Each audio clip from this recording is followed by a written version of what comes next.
Hello friends, in this video we will talk about cystometrogram.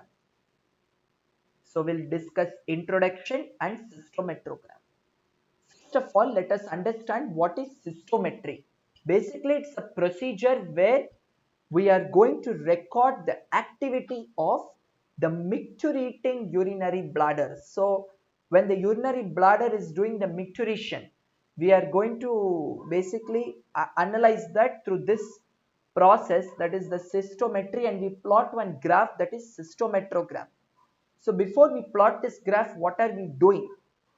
We are going to empty the bladder and inject some amount of fluid, let us say 50 ml, and we are going to observe or identify the micturition waves. Okay, so we will see, and that graph we are getting is cystometrogram. This is the graph. So it is a relation between intravenous pressure and volume. Mind you, the units of volume here ml, for the pressure centimeter water.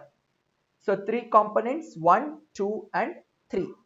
Now, okay, so initially there is no volume pressure. That means the bladder is not filled. Urine is coming now and getting filled in the bladder, reaching the first stage. What are we observing is that in the 10 centimeter water pressure, the volume of the bladder is 100 ml. So after 100, when we proceed to the second stage, 200, we are finding that it is becoming constant.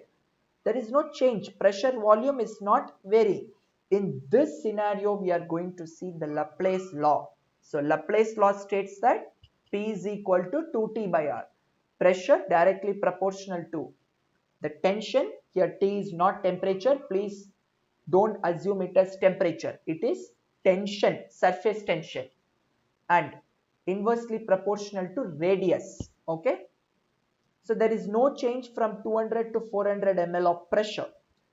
But as we are going up, so now the curve is becoming more steep. You can see now it is going up from 400 onwards up to the 700. Here we are seeing the micturition waves. Why? Because the detrusor muscle is contracting, and that is depressing the trigone region also. So here we can see the micturition waves, and as we are going up in the graph, the urge to control the urine is not much. So the micturition has to be done at some point. That means as we are going up, the urge to micturition increases, and now the person has to go for the he has to go to the toilet and urinate. That is the thing. So this is regarding the cystometrogram.